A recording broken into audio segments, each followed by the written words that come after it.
여러분 안녕하세요. 원광대 인문강좌 감성문학 교실에 오신 여러분 환영합니다.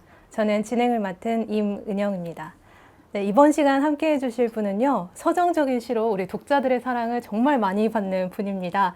오늘 문학과 동심이라는 주제로 함께 해주실 유강희 시인님 모시고 이야기 나눠보도록 하겠습니다.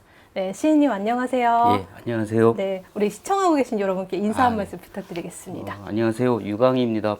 반갑습니다. 네. 네, 우리 시인님은 1987년도 서울신문 신춘문예에 당선이 되어 등단을 하셨습니다. 네, 시집으로는 불태운 시집, 오리막, 그리고 고백이 참 희망적이네까지 3권의 시집을 출간하셨고요. 또 동시집은 무려 6권, 그리고 한 권의 동화책까지 총 10권의 책을 출간하셨습니다. 네, 그중에 손바닥 동시라는 동시집은 제59회 한국출판문화상을 받으셨습니다. 네, 우리 오늘 유강희 시인님과 함께 시에 대한 이야기, 또 방금 말씀드렸던 손바닥 동시에 대한 이야기를 비롯해서 우리 시인님에 대해서 알아보는 시간 갖도록 하겠습니다. 네, 시인님. 오늘 처음 뵀는데, 개인적으로 참 이 시간을 기다려왔습니다. 제가 시인님을 뵙기 전에 여러 이제 시인님에 대해서 공부를 했는데, 흥미로운 점이 몇 가지가 있었어요. 그 중에 첫 번째가 이제 신춘문예에 관한 기사였는데, 지금은 뭐 더 어린 분이 당선이 된 적이 있을지 모르겠지만, 당시로는 최연소 등단으로 되게 화제가 되었잖아요. 네, 20살 때 등단을 하셨고, 또 그 등단작은 고3 때 쓴 시로 등단을 하셨어요. 이렇게 어릴 때부터 좀 시를 즐겨 쓰고, 아, 내가 시에 좀 재능이 있나? 이런 걸 아셨나요? 제 이제 그 둘째 형님이 네. 문청이었어요. 문학 청년. 예, 네. 문학 청년. 그래서 집에 그 책들이 많이 있었고요. 뭐 시집 또 시집을 많이 읽었고 또 외국 시인들 시집도 있었고요. 그래서 아마 그런 영향을 받지 않았나. 그래서 어렸을 때부터 시인이 되는 게 꿈이었어요. 그리고 이제 그 형님의 그 시작 노트? 네네. 아, 형님도 시를 예, 쓰셨군요. 시를 쓰고, 그랬는데 지금은 이제 저만 아, 쓰는데, 네네. 그 시작 노트를 이렇게 훔쳐보면서, 아, 이런 세계도 있구나. 그래서 어떤 그 정서가 그 문자화되는 네네. 그런 어떤 놀라운 경험을 그때 했어요. 그래서 이제 시인이 되겠다고 마음을 먹고, 쭉 이렇게, 그러다가 이제 고등학교 때 제가, 습작을 하고 네네. 그랬어요. 그래서 아까 고등학교 때 방금, 고등학교 때 쓴 작품이라고 그러셨는데, 그때 이제 습작했던 작품 중에 한 편을 퇴고를 해서 모두 3편을 원래 이렇게 보내게 됐는데, 아, 네네. 예, 그래서 그때 한 편을 이렇게 퇴고를 해서 보낸 작품이 있어요. 습작을 하셨으면 굉장히 여러 시를 쓰셨을 텐데, 그 중에 마음에 드는 가장 좋은 시를 이제 나름 선별을 해서 3편을 보내신 거잖아요. 뭐 그렇다고 볼 수가 있죠. 예, 예. 그 중에서도 이제 당선작이 이제 어머니의 겨울이라는 시인데, 이 시는 어떻게 해서 쓰게 되셨는지 궁금해요. 그 제목에서 이렇게 알 수 있듯이 이제 그 어머니 겨울이잖아요. 네네. 근데 제가 이제 고등학교 다닐 때, 그러니까 저희 집이 굉장히 가정 형편이 어려웠어요. 그래서 대학은 입학은 안 하는 걸로 집안에서 이렇게 예, 그렇게 이야기가 됐고, 졸업을 하고 나서는 공장에 취직을 하거나 공무원 시험을 보는 걸로 이렇게 하고 다녔어요. 고등학교를. 이제 그렇게 된 이유가 이제 아버지가 하시던 일이 이렇게 잘 안 됐어요. 뭐 어떤 사고가 있었고, 그래서 이제 그 생계를 어머니가 다 떠맡다시피 했어요. 그래서 이제 어머니가 그 고생하는 그런 모습을 옆에서 봤고, 또 그 어머니는 또 한편으로는 또 그 우리 어떤 역사, 어떤 고난받은 역사 있잖아요. 그러니까 어머니의 고된 삶과 우리 역사의 어떤 고난을 이렇게 연결시켜 보고 싶었어요. 그래서 이제 어머니의 겨울인데 그 시에는 이제 조선이라는 말도 나오는데 어쨌든 그렇게 해서 이렇게 신춘문예의 어머니 겨울 세 편 중에서 한 편이 이제 뽑혔는데 그게 어머니 겨울이고 그때 제가 다닐 때는 그 학교에서 재학 중에 등단을 하면 졸업 때까지 등록금 전액 면제했어요. 아, 대학 재학 중에 네. 등단을 하면 제가 1학년 때 이제 신춘문예로 당선이 됐는데 그 이후에 이제 그 제도가 바뀌지만 1년은 전액을 받고 다녔어요. 와, 그 1년의 승부를 봐야지만 대학을 쭉 다니냐 아니면 다니다 마느냐가 갈리는 거여서 굉장히 절실하셨겠어요, 그때. 그렇죠. 그때 제가 1학년 다니는데 1학년 다니다가 이제 2학기가 되니까 집에서 이제 학교를 그만 다니라고 이렇게 했어요. 근데 제가 그 대학은 원래 안 들어가는 걸로 이렇게 했는데 제가 이제 이렇게 때를 써서 한 3일을 밥을 안 먹고 문을 걸어 잠그고 시를 있으니까 배우고 싶어서 대학을 가고 싶으셨던 그런 거죠? 건 아니에요. 아, 그런 건 꼭 시를 아니에요? 배우고 싶어서 그런 건 아닌데 네네. 그 친구들이 다 대학에 다 거의 다 갔어요. 그래서 갑자기 이제 인생의 어떤 낙오자가 된 듯한 그런 느낌이 들었어요. 그래서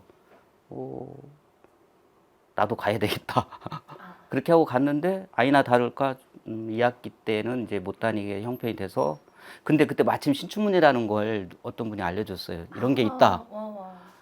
그래서 응모를 했고 운 좋게 당선이 되어서 학교도 더 다닐 수 있었고 그리고 지금 이렇게 대화도 네. 나눌 수 있고. 그렇죠. 이런 자리도 생겼고 네. 만들어졌고. 그럼 그전에는 어쨌든 뭐 형님의 영향으로 시집도 많이 읽고 시도 쓰셨는데 뭐 고등학교 때도 뭐 백일장이나 이런 것들이 있잖아요. 네. 내가 시를 괜찮게 쓰는지 아닌지를 알아볼 수 있는 네. 그런 좀 기회들이 있으셨어요?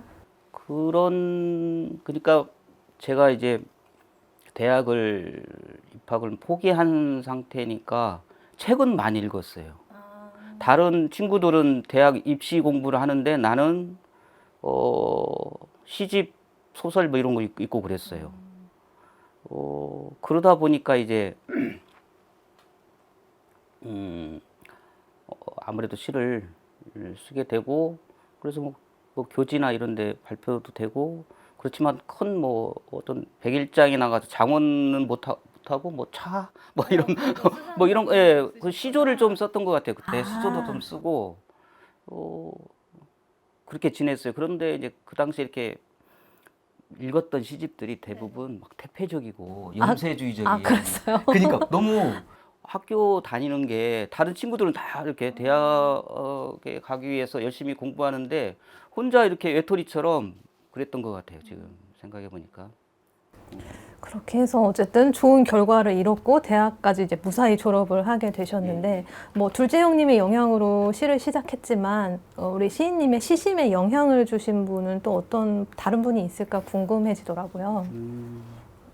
뭐 많이 있죠. 사실 여러분들이 계시는데 다 말씀드리긴 좀 어렵고 그 중에 이제 우리 근대 시인들 중에 한 세 분, 세 명의 시인들을 좀 말씀드릴 수 있을 것 같아요.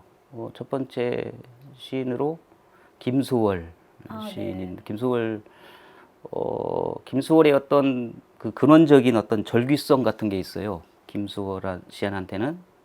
그리고 이제 여러분도 잘 알고 있다시피 그 백석이라는 시인 있잖아요. 네.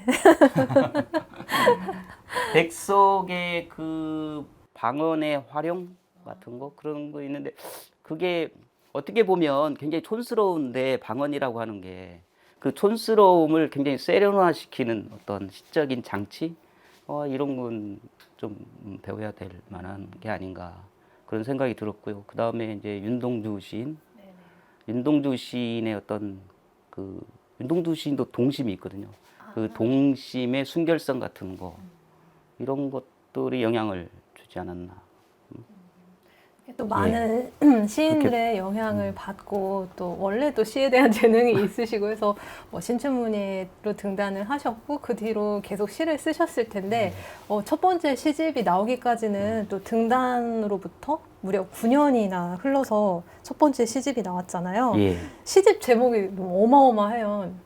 불태운 시집. 그 불태운 시집 오만방자한 그 제목이죠. 다 불태워버리고 싶다. 그다음에 이런 것도 시냐 이런 이 패기가 패기가 그러니까 20대 때 그런 어떤 열정 뭐 그런 거 있다고 봐요. 근데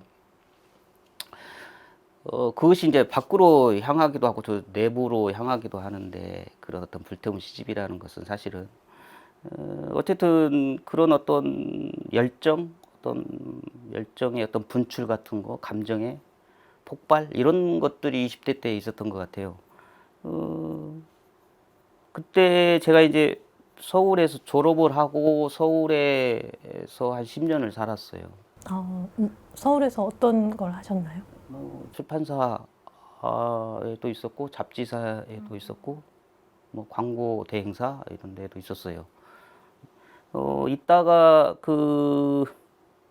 사실 서울에서 이제 이렇게 한 달 하루하루 사는 게 너무 힘들었었어요. 그 월세방에서 이렇게 사는데 한 달 벌어서 한 달 살았던 것 같아요. 너무 빠듯하셨구나. 세를 이렇게 주면서 그 당시에 그 출판사나 이런 잡지사 이런 데가 굉장히 월급이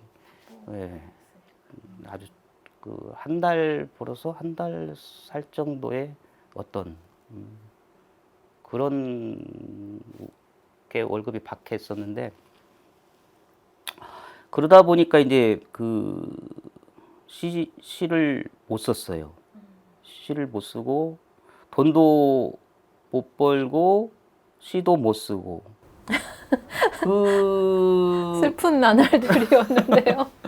그래서 어느 날 갑자기 이게 그 회의감이 오는 거예요. 서울에서의 삶이라는 게. 그래서 그냥 그만둬야 되겠다 직장을. 결단을 내리고 1년 동안 이제 시 쓰는데 전념을 해서 시집이 나오게 됐어요. 그럼 1년 동안 집중해서 쓴 쓴 시집이 이제 불태운. 제목도 불태운 시집이잖아요.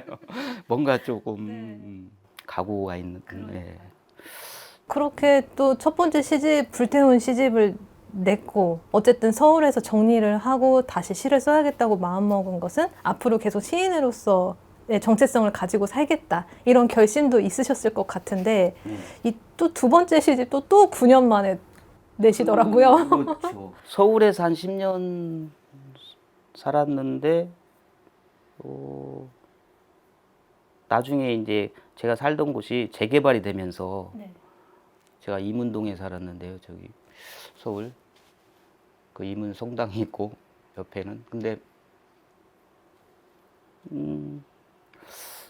가진 돈이 없었어요 거의. 그래서 재개발은 되는데 우리 이제 나와야 되는데 그 집을 세를 이렇게 주던 어떤 집에서 갈 곳이 없어서 갑자기 이제 시골로 가야 되겠다라는 생각을 했어요. 그래서 그날 이렇게 트럭을 타고 이제 시골로 무작정 왔죠. 그렇게 해서 이제 오리막이라는 시집이 나오게 됐는데. 그럼 이 오리막 시집 속의 시는 내려와서 그죠, 이제 다. 쓰시게 그 시골에서 되는구나. 그 밤골이라고 하는 시골에서 쓴 시들이에요. 어쩐지 좀 뭔가 그런 자연에 관한 시가 많았고 또 제목이 오리막인데 시인님 별명은 오리시인이시잖아요. 예. 이게 관련이 있는지도 좀 궁금했거든요. 그 시집하고. 그 오리를 굉장히 좋아해요. 오리를 좋아하는데 그래서 뭐 오리시인이라고도 이렇게 하는데 제가 오리를 키운 건 아니고 그 당시에 그 밤골이라고 하는 마을에서 그 옆집에서 오리를 키웠어요. 옆집에서요? 그래서 그 옆집에 가서 오리 울음소리를 꽥꽥 하는 그 소리를 많이 들었죠. 거기 이렇게 그물로 된 이렇게 오리막이 있었는데 그 앞에 쭈그리고 앉아서 그 오리 울음소리를 들으면 굉장히 그 울분 같은 게 이렇게 사라지고 그랬어요. 그 오리도 나하고 비슷한 처지다라는 생각을 하면서 오리도 그 물에서 자라는 그게 아니고 그 옆집 할아버지 그 마당에서 이렇게 갇혀서 지내는데 그런 동병상련 같은 걸 느끼고 그랬어요.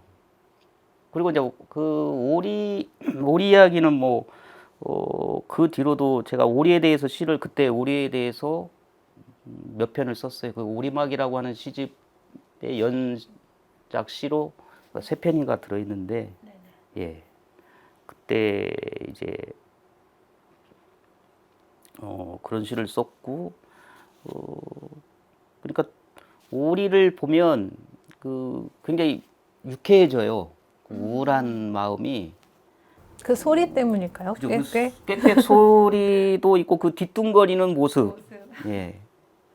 그리고 그 천진스러움 있잖아요. 그런 게 좋고. 그 천진스러움이 좀 닮으신 것 같기도 하고 그렇습니다.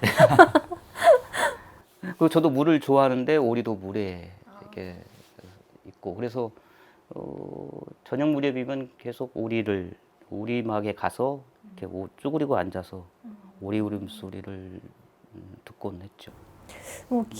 이제 내려와서 아무래도 시골에서 살면서 쓴 시들이기 때문에 이제 자연에 관한 시가 많았겠지만 그 이후에도 뭐 이번 3번째 시집을 봐도 그렇고 그 기본적인 그 시 안에 자연에 대한 이야기들 굉장히 많으신 것 같아요. 자연을 소재로 한 시를 주로 쓰시는 이유가 있으실까요?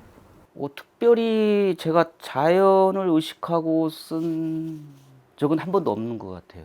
그러니까 예, 시집이 나오고 나서 이제 주위에서 그런 말씀을 하는데 제가 꼭 뭐 일부러 자연을 소재로 이렇게 써야 되겠다 그런 건 한 번도 없었어요. 그리고 그런 말을 들을 때마다 저도 굉장히 놀라곤 해요. 내 시에 자연을 소재로 한 이런 시들이 많이 있나. 쓰면서는 전혀 생각하지 의식을 못 하고 못하셨구나. 있어요. 아. 예. 그러니까 제가 이제 자연을 소재로 해서 시가 많다는 이야기를 듣고 이렇게 시집을 보잖아요. 다시 볼 때 놀라곤 해요. 사실 자연을 소재로 한 시가 많이 있구나. 그런 생각이 드는데 사실은 그게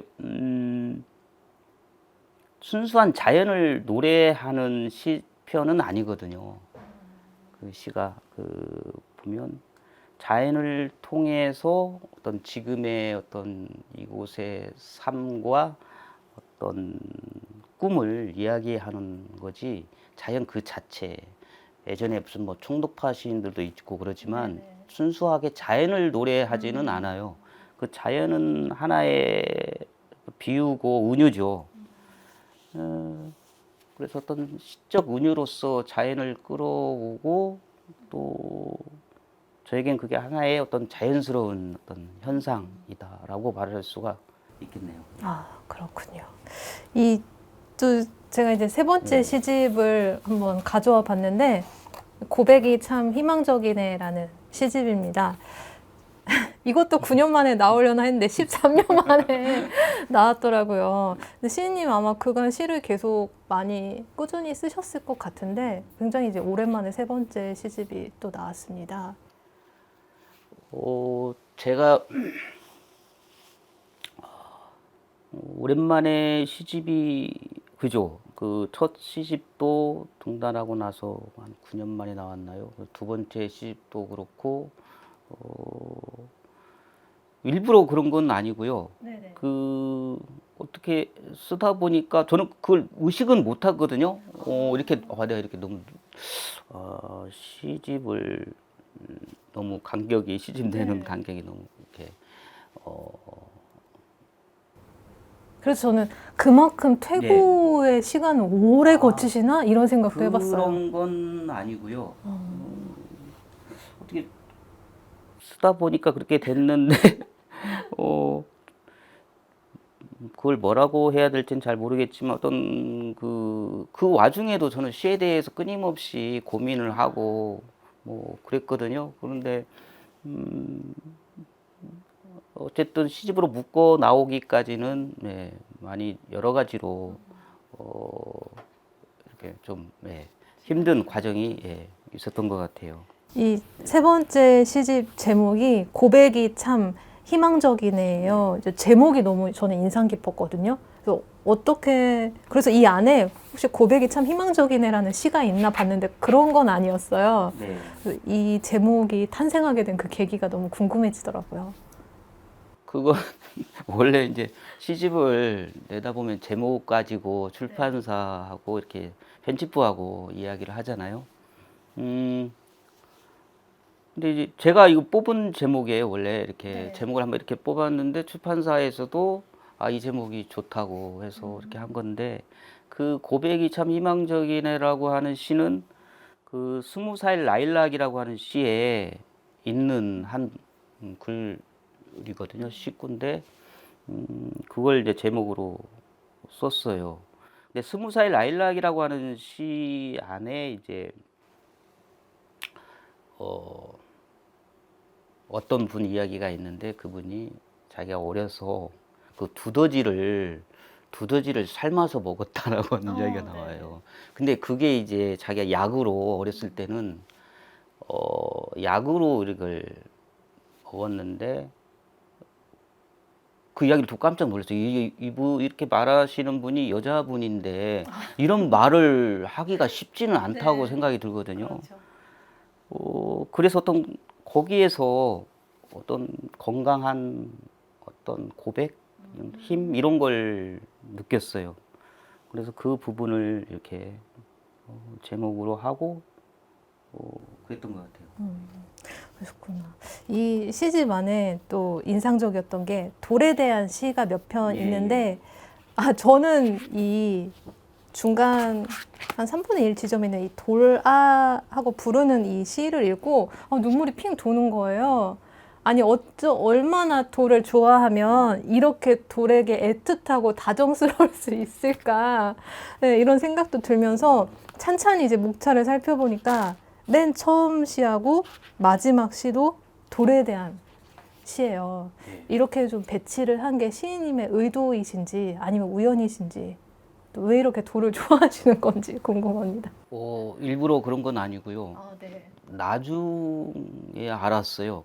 이것도 나중에 아신 거예요? 처음부터 이렇게 의도를 가지고 처음에 돌을 넣고 그다음 마지막에 돌을 이렇게 배치를 해야 되겠다가 아니고 그냥 무의식 중에 이렇게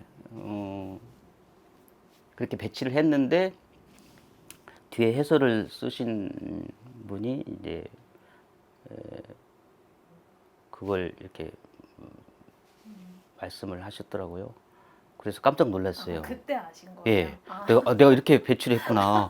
처음에 돌 쓰고 다음에 이렇게 했는데 저도 참 묘한 생각이 들었어요. 왜 내가 이렇게 썼지? 예. 돌이 왜 이렇게 좋으신 거예요? 글쎄요, 제가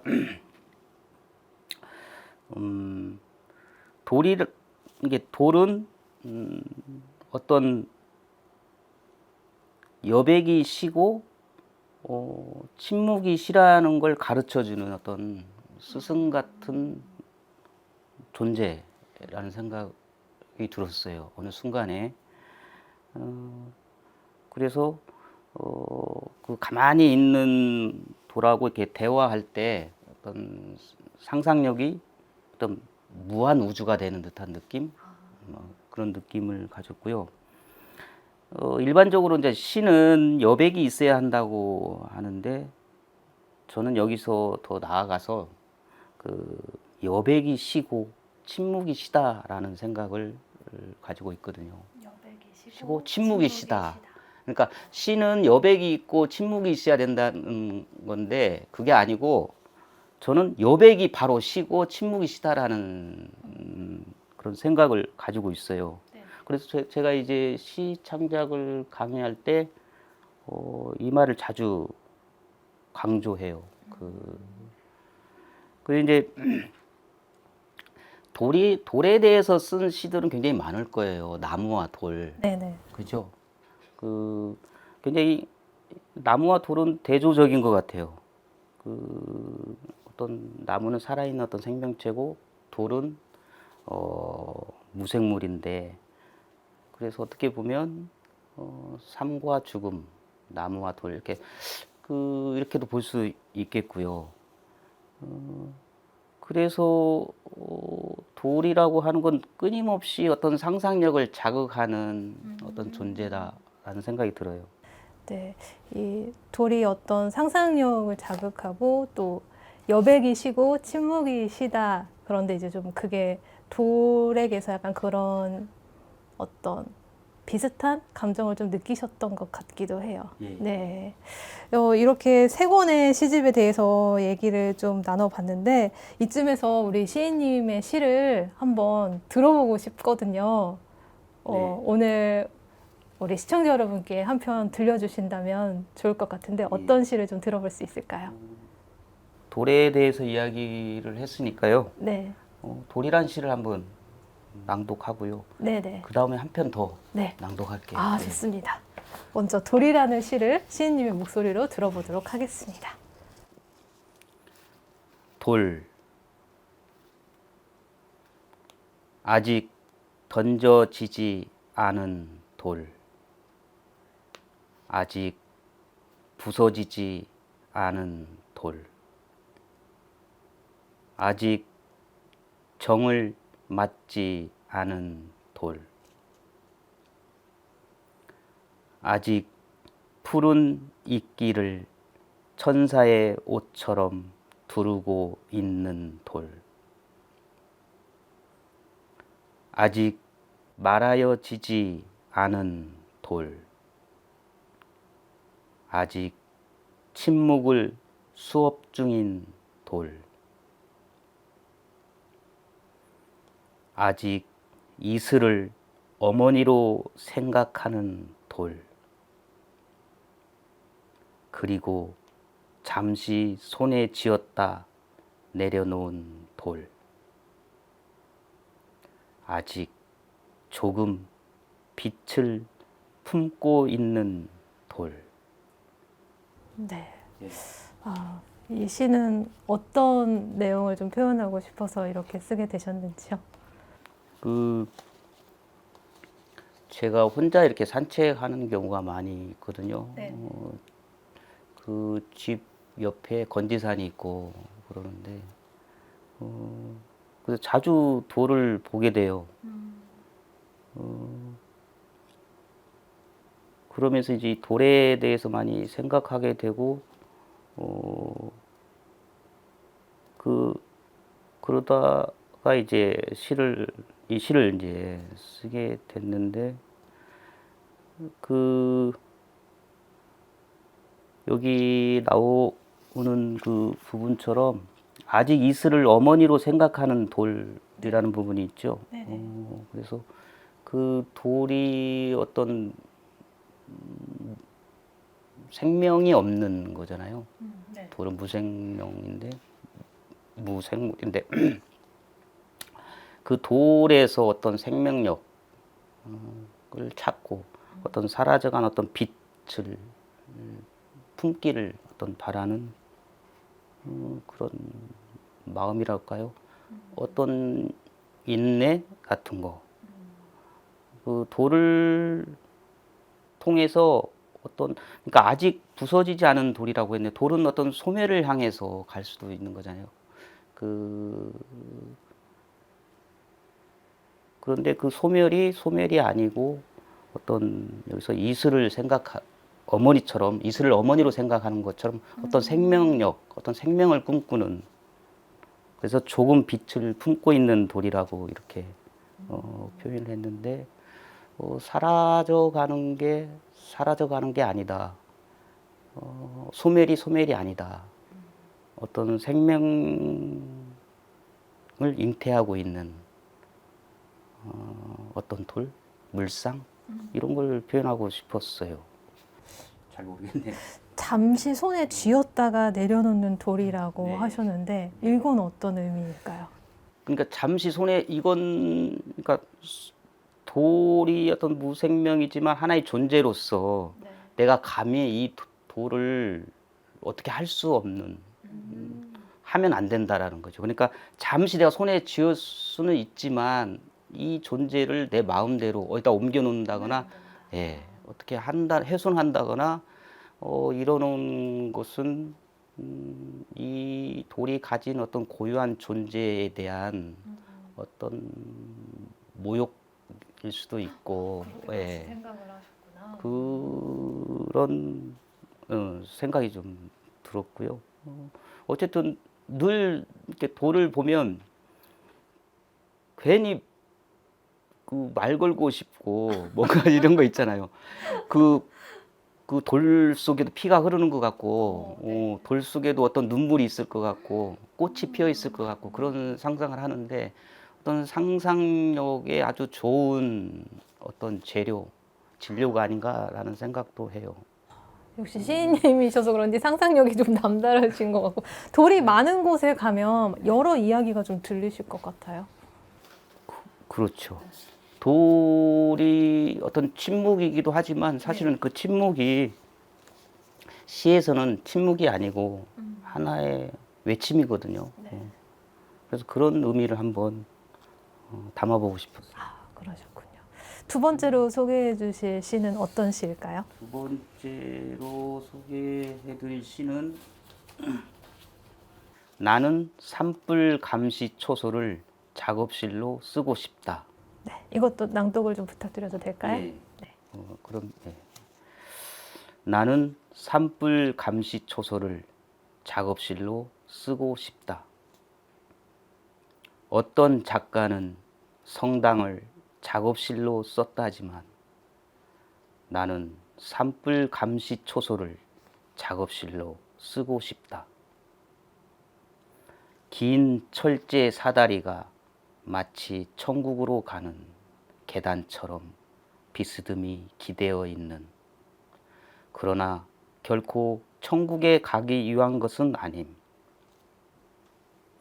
그리고 작은 창이 달려 있고 녹색 양철 지붕이 있는 집.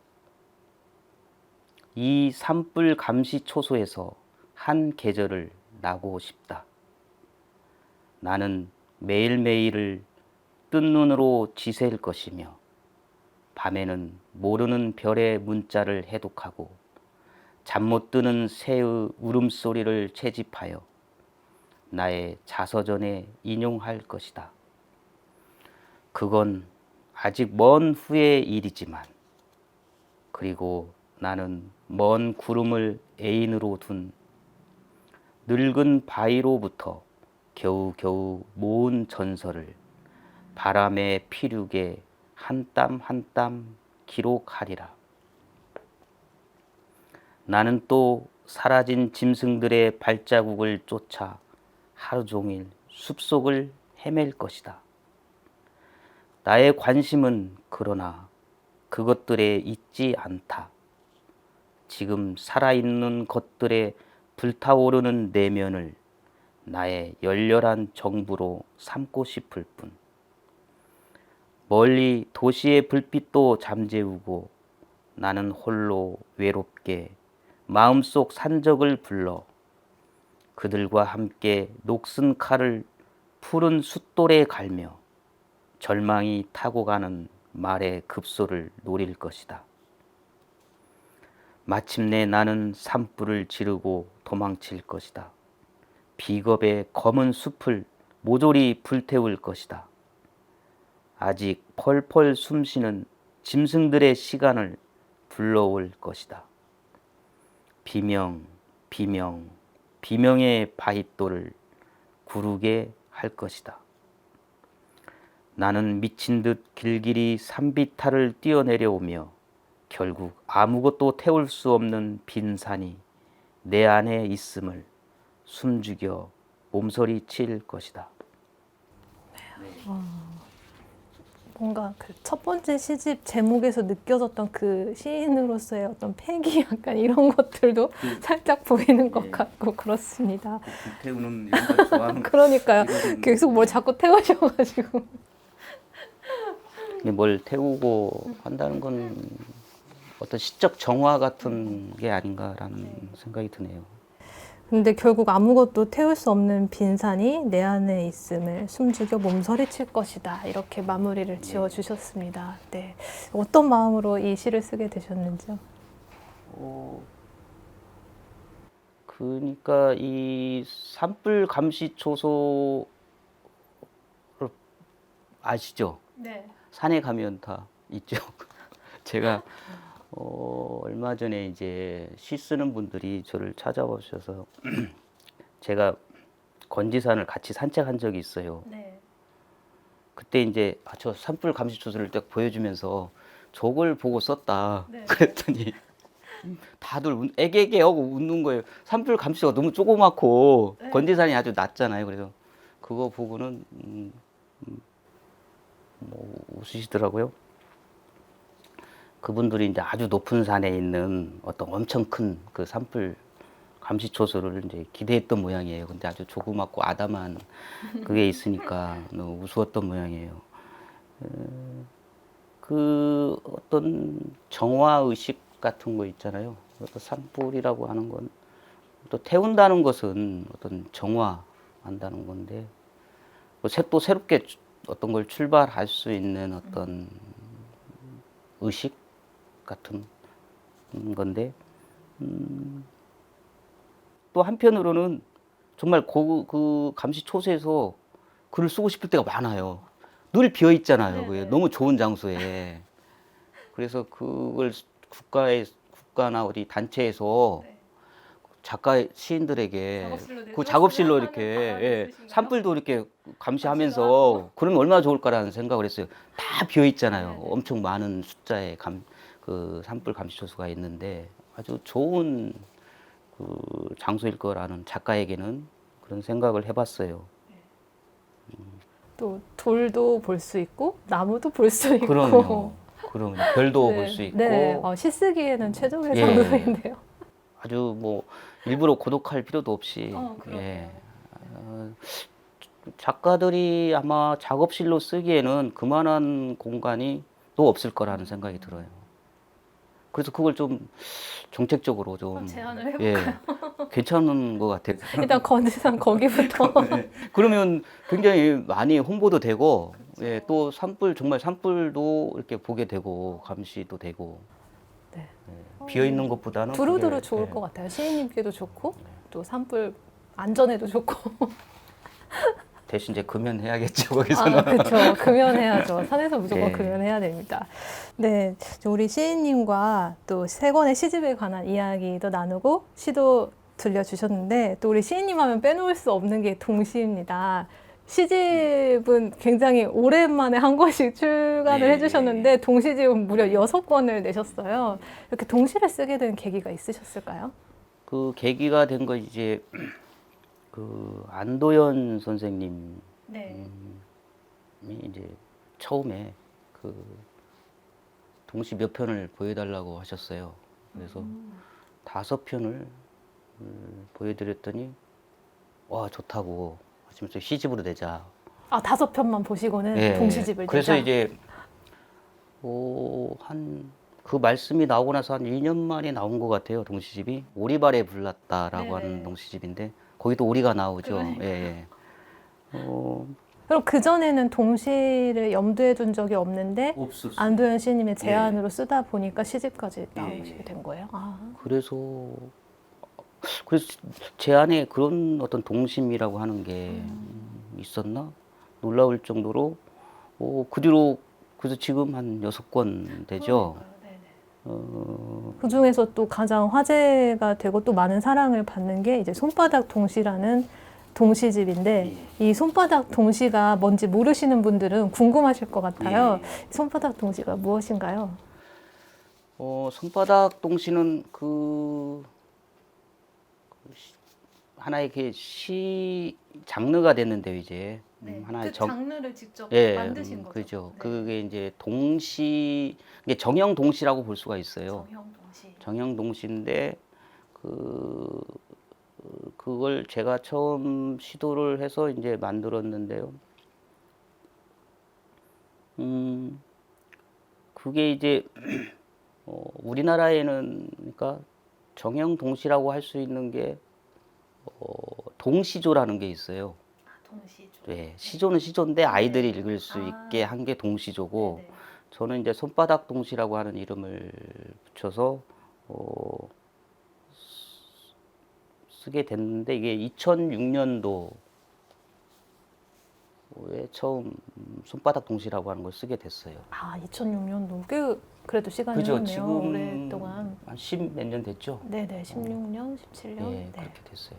제가 그걸 쓰게 된 건 원래 이제 짧은 시에 대한 관심이 굉장히 많이 있었어요. 네. 그래서 그것을 한번 만들어 보자라고 생각을 했어요. 일본에는 뭐 하이쿠가 있고 뭐 중국 한시에는 절구가 있듯이 이것을 한번 만들어 보자 생각해서 마침 2006년도에 중국에 가게 됐어요. 네네. 그 청도라고 하는 거, 칭따오, 칭따오에 맥주의 칭따오 도시. 피지오 맥주, 거기서 1년 동안 한국어를 가르치는 일을 하게 됐는데 그때 이제 가면서 그 형식을 하나, 짧은 시 형식을 만들어야 되겠다고 생각을 하고 갔어요. 네네. 그래서 거기에서 그 만든 형식이 이제 손바닥 시인데, 네. 어른이 읽을 수 있는 시도 있고 아이들도 같이 읽을 수 있는 게 이제 손바닥 동시고, 네네. 그래서 우리 시조를 가지고 우리 시조의 첫 구를 기본 자수로 해서 만들었어요. 굉장히 짧겠네요. 그렇죠. 그러니까 우리 시조가 단시조가 3, 4, 3, 4, 3, 4, 3, 4, 3, 5, 4, 3인가 그러죠. 근데 이제 그 둘째 마디에서 이렇게 딱 잘랐어요. 그래서 3, 4, 3, 4, 3, 5가 돼요. 기본 자수는. 이렇게 손바닥 동시라는 거 어쨌든 최초로 만드셨고 그렇게 시를 써왔는데 이게 어쨌든 세상에 내보인 적은 없으니까 처음 내보였을 때 약간 설레기도 했지만 아 사람들이 이걸 어떻게 생각할까 맞아요, 약간 맞아요. 이런 두려움도 있으셨을 것 굉장히 같아요. 걱정을 많이 했었죠. 네. 걱정을, 제가 만든 형식이기 때문에 이런 짧은 시 장르를 처음 이렇게 어떤 시 쓰는 두 분한테 보여드렸었어요. 네. 반응이 궁금한데요. 그래서 이제 이거 보고 이제 반응을 보고 이걸 발표를 할 것인가 말 것인가를 고민을 했어요. 제가 이걸 했지만 걱정도 많이 했어요. 이거 과연 사람들이 이걸 어떻게 볼 것인가에 대한. 그랬는데 5편인가요? 제가 5편인가를 보여드렸는데 좋다는 거예요. 굉장히 큰 용기를 주셨군요. 그래서 바로 발표를 하게 됐어요. 그래서 나온 시집이 아니, 처음에는 이제 그 동시마중이라고 네. 하는 잡지가 있는데 거기에 3편인가요? 그 발표를 하고 그 다음에 계속 발표를 하다가 2018년도인가요? 손바닥 동시라고 하는 시집을 내게 됐죠. 굉장히 우려스러웠지만 이제 좋은 평을 얻고 예, 시집으로 예. 냈는데 그게 또 좋은 결과로까지 이어졌잖아요. 59회 한국 출판문화상을 수상을 하셨으니까요. 예, 예. 근데 굉장히 좀 기분이 남다르셨을 것 같아요. 그렇죠. 이게 상까지 받으리라고는 정말 생각을 못했고, 지금은 돌아가셨지만 그 당시에 그 창비 출판사에 그 김이구 선생님이라고 아동문학 평론하시는 분이 있어요. 네네. 그분이 이제 처음에 그분한테 이렇게 그분이 제안을 하셨어요. 이거 내면 어떨까 싶어서. 그래서 그분한테 이렇게 보여드렸는데 마침 내도 좋겠다라고 연락이 와서 되게 됐는데, 그분은 사실 좀 돌아가셨어요. 시집을 보기 전에, 나오기 전에 갑자기. 그래서 굉장히 예, 저한테는 참 우여곡절이 많은 손바닥 동시인데 그 상까지 받으리라고는 생각을 못했죠. 그러니까 손바닥 동시라고 하는 것을 이 형식을 만들어서 그러니까 12년 만에 이게 시집으로 나온 거예요. 와, 그 12년 동안 고민을 계속 하셨구나. 쓰면서 이걸 과연 사람 그 독자들이 어떻게 받아들일 것인가 이런 거 걱정도 하고 그랬는데 예, 다행히 좋은 어떤 평가를 받고 그래서 사랑도 많이 받으시고 또 이 100편의 시 중에서 50편 정도가 또 동요로도 만들어졌잖아요. 그럴 때 얼마나 좀 뿌듯하셨을까 이런 생각도 해봅니다. 그 50편까지는 아니고요. 이렇게 동요를 만든 건 아니고 그 이제 아는 작곡하시는 분이 예, 이제 100편을 다 만들겠다고 말씀은 하셨는데 모르겠어요. 어떻게 그걸 될지는 모르겠는데 어쨌든 이 손바닥 동시가 새로운 장르고 그래서 또 많은 분들에게 이렇게까지 읽힐 줄 잘 몰랐어요. 그런데 굉장히 많이 사랑받고 있는데 이 시인님이 생각하시는 손바닥 동시의 가장 큰 매력은 무엇입니까? 짧다는 거예요. 짧다. 그래서 만만하게 본다. 쉽다. 누구나 다 한번 써보고 싶은 네. 그런 생각이 들어요. 그러니까 기껏 해야 몇 글자 아니거든요. 그래 뭐 예를 들어 소개해 주신다면 몇 글자나 되는지 궁금해 하실 것 같은데. 그러니까 그 3, 4, 3, 4, 3, 5잖아요. 네. 그 글자를 다 수를 더해 보세요. 제가 7, 7, 8이잖아요. 네. 그러니까 14에다가 8이니까 22글자잖아요. 22글자 안에 자기가 생각하는 어떤 걸 이렇게 거기에다가 표현을 해야 되는데 제가 그 한 4편을 골라봤어요. 네네. 그것을 한번 이걸 읽어드리는 게 오히려 더 빠를 수도 있겠네요.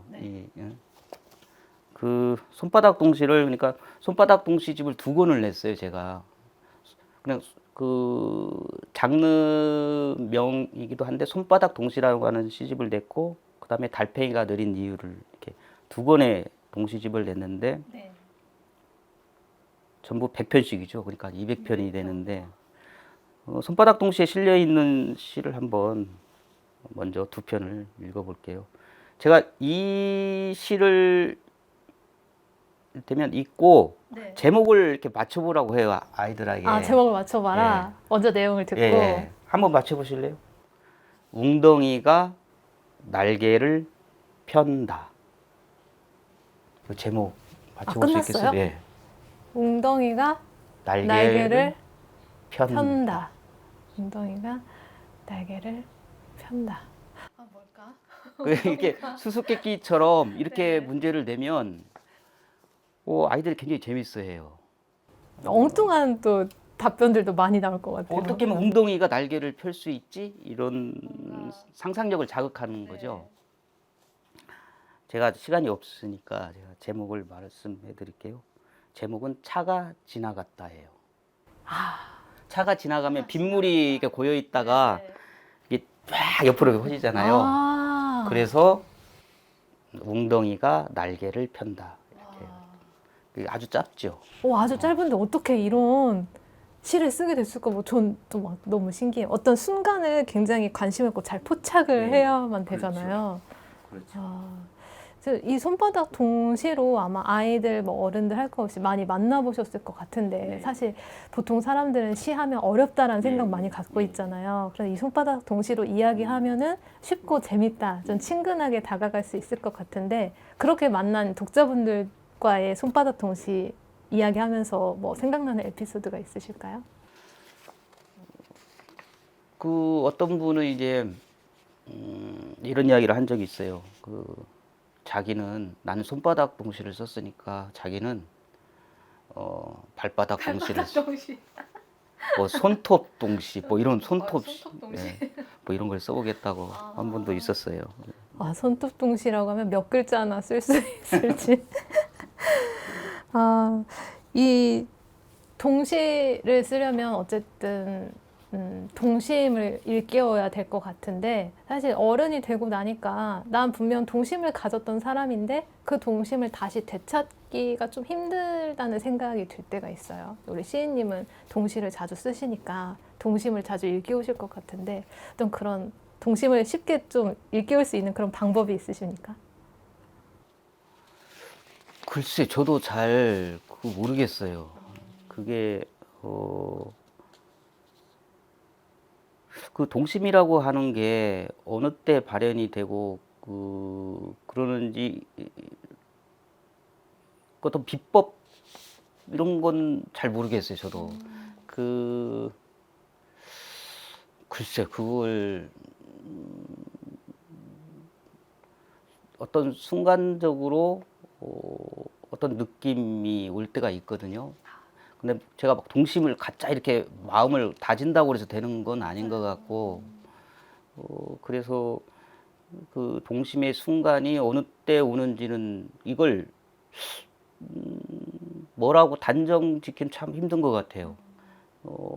어느 순간에 이렇게 오기 때문에 갑자기 빛처럼 이렇게 오기 때문에 그걸 말씀드리기는 굉장히 어려운 것 같아요. 뭐 그렇다면 동시를 쓰고 나서 나는 시를 쓰는데 이런 변화가 있었다. 이런 달라진 점이 있다. 하시는 것이 있을까요? 제가 그 전에는 시를 쓰다가요. 네. 이제 동시를 쓰다 보니까 이게 동시라는 게 또 시하고는 다른 세계라는 걸 느꼈어요. 그 동심의 세계라는 걸 알고 나서는 이게 어떤 분 같은 뭐 문인수 시인 같은 분은 동시를 쓰고 나서는 시를 못 쓰겠다고 이런 말씀까지 하셨어요. 그렇게 또 영향을 많이 예. 미치는구나. 그러니까 저는 또 시하고 동시는 또 다르다고 생각이 들거든요. 또 다른 세계거든요. 동심은.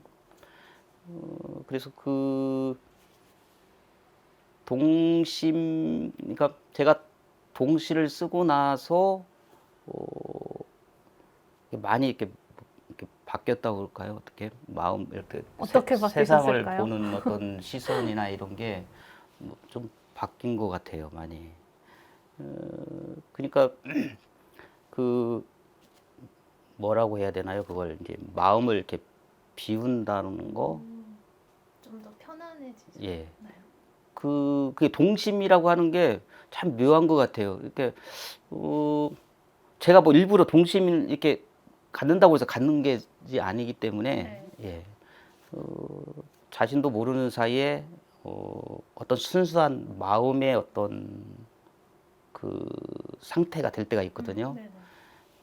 그것도 표현 불가능한 것 같아요. 그 순간에 오는 것을 이렇게 해서 온다라고 하는 걸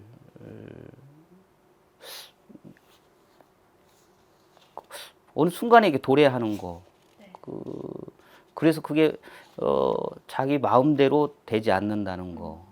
내가 지금 동심을 가지고 뭘 써야겠다 이런 게 아니고 자기도 모르는 사이에 이렇게 오는 것 같아요. 이렇게 동시도 쓰고 시도 쓰고 다양한 나이대 독자를 만나면서 어떨 때 시인으로 좀 행복감을 느끼시나요?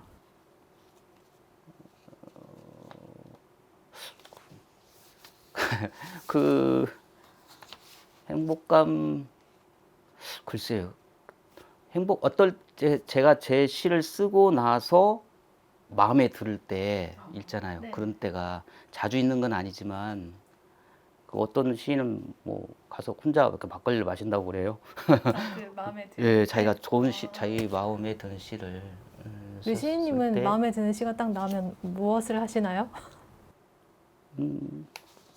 저도 술을 마시는 것 같긴 한데 그런데 이게 마음에 드는 시가 처음에는 마음에 들었다가 시간이 갈수록 점점 이렇게 마음에 안 드는 적이 있거든요. 그런데 그거 참 힘든 것 같아요. 마음에 드는 시를 쓰기란 정말 힘든 것 같아요.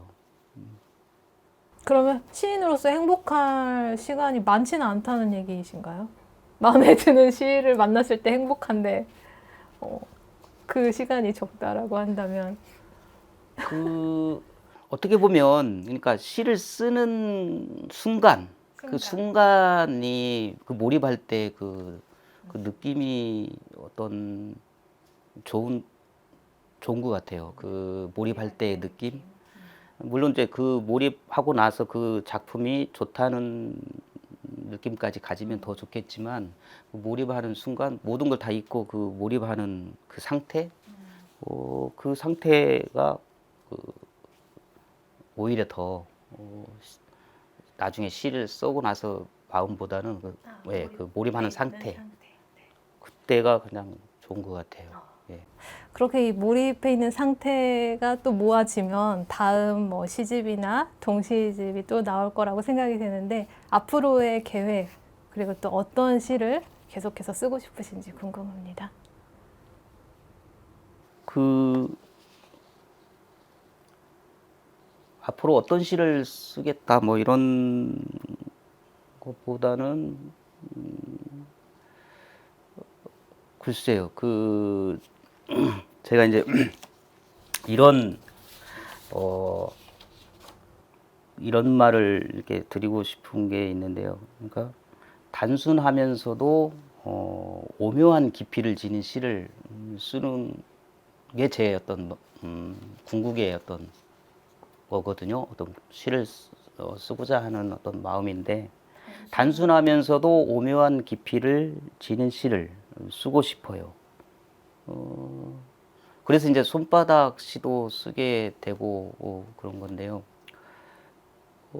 또 그 손바닥 그 어른을 위한 그러니까 성인을 위한 손바닥 시집을 내려고 생각하고 있어요. 손바닥 동시집이 아닌 네, 어른을 위한 손바닥 손바닥 시집. 시. 예. 그건 언제쯤 만나볼 수 있을까요? 글쎄 지금 정리를 하고 있어요. 그래서 예. 막 8년, 9년 이렇게 기다려야 되는 거 아니죠? 그런 것까지는 아니고요. 예. 지금 뭐 정리하고 있으니까 네. 볼 수 있을 것 같아요. 네, 머지않아 또 어른들을 위한 손바닥 시집도 나온다고 하니까 또 기대가 됩니다. 네, 오늘 함께 오늘 문학과 동심이라는 주제로 이야기를 나눠주셨습니다. 네, 오늘 끝으로 뭐 꼭 하고 싶은 말이 있다고는 함께한 소감 짧게 한마디 해주시죠. 예, 뭐 두서없이 말씀을 드린 것 같은데, 예, 좀 이런 자리를 통해서 어떤 저를 다시 돌아보고 또 앞으로 어떤 작품을 써야 되겠다 하는 어떤 그런 각오도 생기는 것 같아요.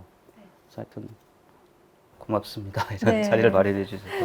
이 손바닥 동시 또 손바닥 시라는 장르를 만드셨고 또 그 장르를 통해서 많은 사람들에게 시가 어렵지 않고 쉽고 친근하고 재밌다는 것을 알려주신 우리 유강희 시인님과 함께한 시간이었습니다. 네, 오늘 시청해 주셔서 고맙습니다.